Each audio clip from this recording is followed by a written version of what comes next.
ഒരുമിച്ച് കുർബാനയ്ക്ക് പോകണം, സാധിക്കുമ്പോൾ ഒരുമിച്ച് വേദപുസ്തകം വായിക്കണം, ഒരുമിച്ച് ഇതുപോലെ വചനം കേൾക്കാൻ പോകണം. ആത്മീയ സമർപ്പണം വേണം. അതുപോലെ ലൈംഗിക സമർപ്പണം, എന്താണ് സെക്സിന്റെ സമർപ്പണം. ചില ആണുങ്ങളുണ്ട് കല്യാണം കഴിച്ചാലും വിവാഹത്തിൽ ബലാത്സംഗം നടത്തുന്നവരാണ്. എങ്ങനെയുള്ള ആണുങ്ങളാ? എപ്പോഴും പകല് മുഴുവൻ പൂരപ്പാട്ട്, നിന്റെ അപ്പൻ ഓക്കൻ, നിന്റെ ആങ്ങള ഊളൻ, നിന്റെ അനീതിക്ക് വട്ട്, നിന്റെ അമ്മയ്ക്ക് പിച്ച്, നിന്റെ കുടുംബക്കാർക്ക് മുഴുവൻ ഭ്രാന്ത്, പകല് മുഴുവൻ കുറ്റം, രാത്രി പൊന്നേ തേനെ പാലേ വെമ്പേ കൂടെ കിടക്കാൻ കൂടെ പാടി, ഇങ്ങനെ വിളിക്കുന്ന ആണുങ്ങളുണ്ട്. അവൻ യഥാർത്ഥ ഭർത്താവ് എന്ന് പറയാൻ പറ്റുകയില്ല. ചില ആണുങ്ങളുണ്ട് ഭാര്യയ്ക്ക് ഇഷ്ടമില്ലാത്ത വിധത്തിൽ ബ്ലൂ ഫിലിം കാണാൻ നിർബന്ധിക്കുക, ഇഷ്ടമില്ലാത്ത ശാരീരിക വേഴ്ചയ്ക്ക് അറപ്പ് ഭാര്യയിലുണ്ടാകുന്ന ശാരീരിക ബന്ധങ്ങൾക്ക് നിർബന്ധിക്കുക. അത് പക്വതയില്ലാത്ത ഭർത്താവാണ്. അന്തസ്സുള്ള ഭർത്താവാണോ ഭാര്യയിൽ ആത്മാഭിമാന ബോധം ഉണർത്തും. എന്നാൽ അവർക്ക് തോന്നും ഈ ഭർത്താവിന് എൻ്റെ ശരീരത്തെയും മനസ്സിനെയും ഞാൻ സമർപ്പിക്കണം. അങ്ങനെ ഒരു വൈകാരിക തലം ഭാര്യയിൽ ഉണർത്തുന്നവനാണ് ഭർത്താവ്. ശാരീരിക സമർപ്പണം. പല പെണ്ണുങ്ങളുമുണ്ട്. ചില സ്ത്രീകളുടെ ഓർമ്മ 10 55 വയസ്സ് കഴിഞ്ഞാൽ പിന്നെ ഭാര്യാഭർത്തൃ ബന്ധം പാടില്ലെന്ന. ഒരു സ്ത്രീ പറഞ്ഞ, അച്ഛാ എനിക്ക് 58 വയസ്സ്, കെട്ടിയവൻ 62 വയസ്സായി അച്ഛാവോ. എൻ്റെ അച്ഛ 62 വയസ്സായെന്ന് പറഞ്ഞാലും ഇപ്പോഴും ഒരു തരി ഗുണാമണ ഇടപാട് അച്ഛാന്ന്. അപ്പൊ ആ സ്ത്രീയുടെ ഓർമ്മ 62-ാം വയസ്സിൽ ആണുങ്ങളുടെ വികാരങ്ങൾ തീർന്നു പോയെന്ന്. ഇന്ന് കുടുംബദിനത്തിൽ ഓർക്കുക പ്രിയ സഹോദരിമാരെ, ആണുങ്ങൾക്ക് ശാരീരിക ലൈംഗിക വികാരം എത്ര വയസ്സ് വരെ ഉണ്ടെന്ന് ചോദിച്ചാൽ അച്ഛൻ പറയുന്നതാണ് കണക്ക്. ഇങ്ങനെയുള്ള വികാരം ആണുങ്ങളെ സംബന്ധിച്ച് മരിച്ചു കഴിഞ്ഞ് ഒരു 5 മിനിറ്റ് കൂടെ കാണും. ഇത് മനസ്സിലാക്കിയില്ലെങ്കിൽ കുടുംബ ബന്ധങ്ങൾ തകർന്നു പോകുന്ന അറിയുക. ചില സ്ത്രീകളെ കാണാം കണക്ക് പറഞ്ഞാണ് ഭർത്താവിനോട് ബന്ധം.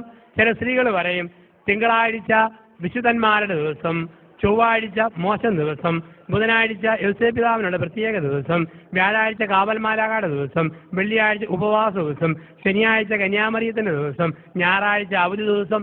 പിന്നെ ഏത് ദിവസമാണ് ഭർത്താവിനുള്ള ദിവസം? ഒരു സ്ഥലത്ത് ഞാൻ പറയും, ഇങ്ങനെ പെണ്ണുങ്ങളുടെ ദിവസം നോക്കിയാൽ ദിവസം നോക്കാത്ത പെണ്ണുങ്ങളെ തേടി ആണുങ്ങൾ 10 150 രൂപയായിട്ട് പോയാൽ ആണുങ്ങളെ പഴിക്കരുത്.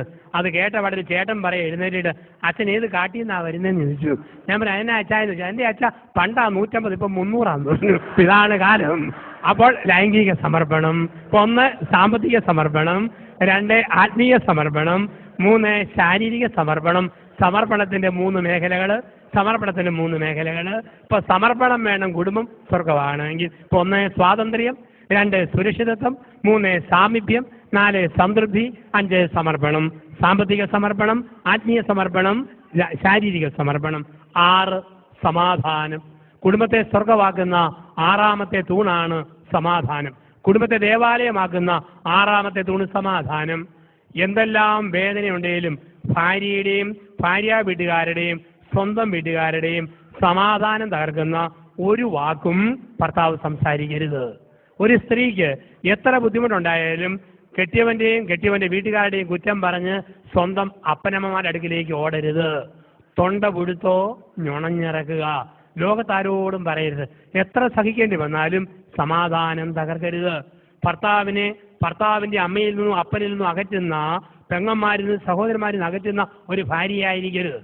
ഭാര്യയെ ഒരിക്കലും ഇനി ഭാര്യ വീട്ടുകാരുമായി ഒരു ബന്ധവും വേണ്ടെന്ന് പറഞ്ഞ് മുറിക്കുന്ന ഒരു ഭർത്താവായിരിക്കരുത്. മനസ്സമാധാനം വേണം, കുടുംബസമാധാനം വേണം. കുടുംബത്തിൽ അങ്ങനെയുള്ള അന്തരീക്ഷം നമുക്ക് ആവശ്യമാണ്. ചില പെണ്ണുങ്ങളെയും മറ്റുമൊക്കെ കാണാം, കല്യാണം കഴിഞ്ഞ് വരുമ്പോൾ അമ്മായിമ്മയ്ക്ക് മകന്റെ ഭാര്യയോട് പോലെ, ചില മരുമകളുമാർക്ക് ഭർത്താവിന്റെ അമ്മയോട് പിണക്കം. ചില പെണ്ണുങ്ങൾ കല്യാണം കഴിഞ്ഞ് 6ാം മാസം നമ്മുടെയൊക്കെ നാട്ടിൽ പുതച്ചു മൂടി കിടക്കും. രാത്രി 11-ന് ഭർത്താവിന്റെ ചെവി ചെന്ന് തവള കാറാൻ തുടങ്ങും. നിങ്ങളൊക്കെ നമ്മുടെ നാട്ടിൽ വരുമ്പോൾ മഴ പെയ്യുമ്പോൾ തവള കാർന്ന് കേട്ടിട്ടുണ്ട്. എങ്ങനെയാ തവള കാറുക? മേക്രോ മേക്രോ ക്രോ മേക്രോ മേക്രോ ക്രോ, ഇങ്ങനെയാണ് തവള കാറുക. ചില പെണ്ണുങ്ങൾ കല്യാണം കഴിഞ്ഞ് 6ാം മാസം ഭർത്താവിന് ചെവി ചെന്ന് തവള കാറും. എന്താ കാറുക? ചേട്ടാ വേറെ പാം, മാറിപ്പാം, ഇപ്പം പാം, മേക്രോ മേക്രോ ക്രോ. എന്തോ ഒരു കാര്യം ചെയ്യാം കുടുംബത്തില്. ഇവിടെയാണ് സമാധാനം തകർക്കുന്ന ഒരു ഭാര്യയാകരുത്, സമാധാനം തകർക്കുന്ന ഒരു ഭർത്താവായിരിക്കരുത്. കുടുംബത്തിൽ സമാധാനം വേണം. ചിന്തകളെ അവസാനിപ്പിക്കാൻ സമയം കഴിഞ്ഞതുകൊണ്ട് 7ാമത് കുടുംബത്തെ സ്വർഗമാക്കുന്ന, ദേവാലയമാക്കുന്ന അവസാനത്തെ തൂണാണ് കുടുംബത്തിൽ സ്നേഹം. ഏറ്റവും പ്രധാനപ്പെട്ടതാണ് സ്നേഹം. അതുകൊണ്ടാണ് പൗലോസ്ലീഹ പറയുക എഫേസ്യസ് ലേഖനം 5-ാം അധ്യായത്തിൽ, ഭർത്താക്കന്മാരെ സ്നേഹിക്കുവിൻ, ഭർത്താക്കന്മാരെ ഭാര്യമാരെ നിങ്ങൾ സ്നേഹിക്കുവിൻ. ഈ സ്നേഹം ഉള്ളിൽ വെച്ചാൽ പോലെ പ്രകടിപ്പിക്കണം. ചില ആണുങ്ങൾക്ക് ഒരു ഓർമ്മയുണ്ട്, സ്നേഹം കാണിച്ച പെങ്കോന്തനാന്ന് വിളിക്കും. അതുകൊണ്ട് മുഖം വീർപ്പിച്ചിരിക്കുന്ന മിടുക്ക് ഒരിക്കലും കരുതേക്കരുത്. ഒരു തള്ള പറഞ്ഞു, എൻ്റെ അച്ഛൻ എനിക്കൊരു മോൻ, ആ മോന് 5 ഭാഷ അറിയാം. മലയാളം, തമിഴ്, കന്നഡ, ഹിന്ദി, ഇംഗ്ലീഷ് 5 ഭാഷ. പക്ഷെ ഒരു കുഴപ്പമുണ്ട്, അവന് ഊമനാ, വർത്താനം പറയില്ല. 5 ഭാഷയിൽ ഊമനായ പിന്നെ കാര്യമുണ്ടോ? ഒരിക്കൽ ദമ്പതിമാരെ ധ്യാനിപ്പിച്ചപ്പോൾ ഒരു സ്ത്രീ പറഞ്ഞു, അച്ഛാ എൻ്റെ കെട്ടിയവൻ എന്നോടല്ല ഇഷ്ടം, അദ്ദേഹം 25 ഏക്കർ റബ്ബർ തോട്ടത്തെയും ഒരു മാരുതിക്കാരനെയാണ് കെട്ടിയിരിക്കുന്നത്, എൻ്റെ കൂടെ മാസത്തിൽ 2 ദിവസം പോലും താമസിക്കുകയില്ല. ഞാൻ പറഞ്ഞു, പൊന്നു മനുഷ്യ, ഭാര്യയ്ക്ക് ഇങ്ങനെ പരാതിയുണ്ട്, അല്പമൊക്കെ ശ്രദ്ധ കൊടുക്കേണ്ട. അവൻ പറഞ്ഞു, പൊട്ടി, അവൾക്ക് വല്ല വിവരം ഉണ്ടോ അച്ഛാ? അവൾക്ക് എന്നാത്തിൻ്റെ കുറവാച്ചാ? 10 ഷീറ്റ് അവളുടെ പേര്, ഒരു അംബാസഡർ കാറ്, സമർത്ഥനായ ഒരു ഡ്രൈവർ, ഒരു കുറവും ഞാൻ വരുത്തിയിട്ടില്ല. ഞാൻ പറഞ്ഞു, അതാ കുറവ്, ഡ്രൈവർ പോരാ, നീ തന്നെ വീട്ടിൽ വേണം, ഇതാണ് പ്രശ്നം എന്ന് പറയാ. അപ്പൊ കുടുംബത്തിൽ ഈ സ്നേഹം കൊടുക്കാൻ പഠിക്കണം. സ്നേഹത്തിന്റെ ബാലപാഠങ്ങൾ കൊടുക്കാൻ പഠിക്കുക. ഓർത്ത് നോക്കിക്കേ, സ്നേഹിക്കുന്ന ഭർത്താവുണ്ടോ ഭാര്യ ഏത് കുരിശും ചുമക്കും. സ്നേഹിക്കുന്ന ഭാര്യയുണ്ടോ ഭർത്താവ് ഏത് ഭാരവും എടുക്കും. ഒന്ന് ഓർത്ത് നോക്കുക, സ്നേഹിക്കുന്ന ഭാര്യ ഭർത്താക്കന്മാര് 5 മൈൽ നടന്നാലും തോന്നും 500 മീറ്ററേ ആയിട്ടുള്ളൂ. ഒരുമി സ്നേഹത്തിൽ പോകുമ്പം ഏത് മലയാറ്റൂർ മല കയറിയാലും തോന്നും, ഏത് കുന്ന് കയറിയാലും തോന്നും അല്പം പോലും കയറിയിട്ടില്ല, ഒരുമിച്ചാ പോക്ക്. ഏത് പാവയ്ക്കാ തിന്നാലും കയ്പില്ല, ഏത് പുളി കടിച്ചാലും പുളിപ്പില്ല, ഒരു പ്രശ്നവും ഇല്ല. 25-ാം വയസ്സിൽ ഒരു സ്ത്രീ മോനെ പ്രസവിച്ചു. മോൻ ഇങ്ങനെ വളർന്നു വന്നപ്പോൾ അപ്പം മരിച്ചു. അമ്മ മോനെ വളർത്തി, എരുമയും പശുവിനെയും വളർത്തി. ഇഷ്ടം പോലെ ഈ പശുവിനും എരുമയ്ക്കും പരുത്തിക്കുരു പുഴുങ്ങി കൊടുത്തു, ഓക്കെ കലക്കി കൊടുത്തു, പിണ്ണാക്ക് ഒടിച്ചു കൊടുത്തു, തവിട് അടിച്ചു കൊടുത്തു, ഇഷ്ടംപോലെ പാല് വിറ്റ് കാശുണ്ടാക്കി. ഈ മോൻ ഇങ്ങനെ വളർന്നു വന്നു. അവനെ സകലമാന തുണിയും തള്ള അലക്കി കൊടുക്കും. അവൻ്റെ 25-ാം വയസ്സിൽ അമ്മ ഇവനെ കൊണ്ട് പെണ്ണ് കെട്ടിച്ചു. മിടുക്കി പെണ്ണ്, മാലാക പെണ്ണ്. അവള് വന്നിട്ടും അവിടെ സകലമാന തുണിയും തള്ള തന്നെ അലക്കി കൊടുക്കും, ഒരു പണിയും ചെയ്യേണ്ട. ഈ പരുത്തിക്കുരു പുഴുങ്ങിയത് പശുവിൻ്റെ അടുത്ത് കൊടുത്തോണം, ചോറും കറിയും വിളമ്പി കൊണ്ടുപോകണം, ഒന്നും ചെയ്യേണ്ട. ഇവനോ അമ്മ ഇഷ്ടം പോലെ പണം ഉണ്ടാക്കുക, പൈസ കൊണ്ട് എന്ന് സാധനം മേടിച്ചു കൊടുത്താൽ മതി. പക്ഷെ 6 മാസമായിട്ടും ഇവർക്ക് ഒരാഗ്രഹം നടക്കുന്നില്ല. മുട്ടി ഒരുമിച്ചിരുന്ന് ഒരു വാ ചോറുണ്ണണം. ഇവനൊരാഗ്രഹം ഒരു ഉരുളി ഉരുട്ടി ഇവിടെ വായി കൊടുക്കണം, അവക്കൊരാഗ്രഹം ഇവന്റെ വായി കൊടുക്കണം. ഇങ്ങനെ അടുത്തിരിക്കുമ്പോൾ തള്ള നടുക്കോട് കയറിയിരിക്കും, ഉരുള തന്നെ പോവും, വാ മാറിപ്പോവും, പിന്നെ എങ്ങനെ കൊടുക്കാൻ? അങ്ങനെ 6 മാസം കഴിഞ്ഞ് ഒരു ദിവസം ഇവൻ 6 മണിക്ക് അങ്ങാടി സാധനം മേടിക്കാൻ പോയി. തള്ള പശുവിനുള്ള പരുത്തിക്കുരു പുഴുങ്ങി വെച്ചു, ഓക്കെ കലക്കി വെച്ചു, പിണ്ണാക്ക് ചേർത്ത് വെച്ചു, ചോറും കറിയും തയ്യാറാക്കി വെച്ചു. അപ്പം തള്ള പറഞ്ഞു, മോളെ ഇത് നീ വിളമ്പി എടുത്തോണം കേട്ടോന്ന്. പെട്ടെന്ന് തള്ളയ്ക്ക് ഒരു തലകറക്കവും തൊണ്ടയ്ക്ക് വേദനയും. തള്ള പറഞ്ഞു, എൻ്റെ തല കറങ്ങുന്നു, തൊണ്ടയ്ക്ക് വേദന, കാലുറയ്ക്കുന്നില്ല, കിടക്കാൻ പോവാ. അവള് പറഞ്ഞു, അമ്മയ്ക്ക് വിളമ്പി തന്നിട്ട് കിടന്നാൽ പോരെ. എങ്ങനെ വിളമ്പാനാടി, കാലുറയ്ക്കുന്നില്ല. അവൻ വരുമ്പം പശുവിനുള്ള പരുത്തിക്കുരു പിടി എടുത്തു കൊടുത്തോണം, ചോറും കറിയും വിളമ്പി കൊണ്ടോണം, ഞാൻ കിടക്കാൻ പോവാ. തള്ള മുറിക്കകത്ത് കയറി മുറി പൂട്ടി. ഇവള് സന്തോഷം കൊണ്ട് ചാട്ടം ചാടിയിട്ട് പെരയുടെ ഓടും തള്ളിക്കൊണ്ടാ പെണ്ണ് പൊങ്ങിപ്പോയത്. ഇന്ന് മുട്ടിയിരുന്ന് ഉണ്ണാവല്ലോ. പെട്ടെന്ന് കരണ്ട് പോയി, മഴ തുള്ളാൻ തുടങ്ങി. 7:15 ഭർത്താവ് 2 പാക്കറ്റ് ചെറിയ മെഴുകുതിരി ആയിട്ട് വന്നു. അവള് പറഞ്ഞു, ചേട്ടാ അമ്മയ്ക്ക് തലകറക്കം, തൊണ്ടയ്ക്ക് വേദന, നമുക്ക് മുട്ടി ഒരുമി ഒന്ന് ഉണ്ണണം.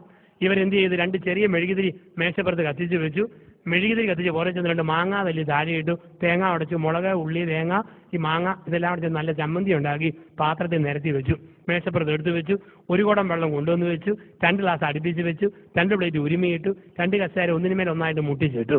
എന്നിട്ട് 2 പേരും കൂടെ മങ്ങിയ തിരിയും കൂടെ അകത്ത് ചെന്ന് 1 കലം ചോറ് കൊണ്ടുവന്ന് വെച്ച് വിളമ്പി ഉണ്ണാൻ തുടങ്ങി.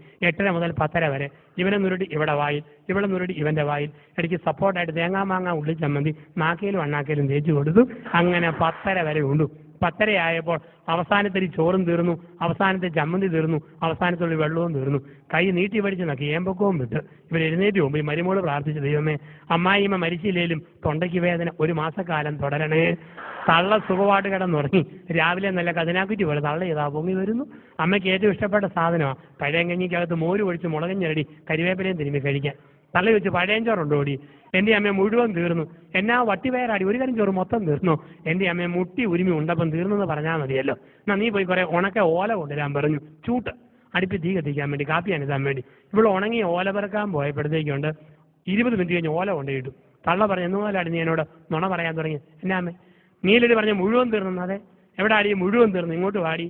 ചോറും കലത്തിന് മൂടച്ചട്ടി പൊക്കിയപ്പം 1 കലം ചോറ് അതുപോലെ ഇരിക്കുന്നു. തലേ രാത്രി സ്നേഹത്തിന്റെ തിരതള്ളലിൽ ഈ തേങ്ങാ മാങ്ങ ചമ്മന്തി കൂട്ടി കഴിച്ചു തീർത്തതാ. പക്ഷെ എന്നാ പറ്റി, മുട്ടി ഒരുമി മങ്ങിയ വെട്ടത്തിൽ വിളമ്പി തറഞ്ഞില്ല, കലം മാറിപ്പോയി.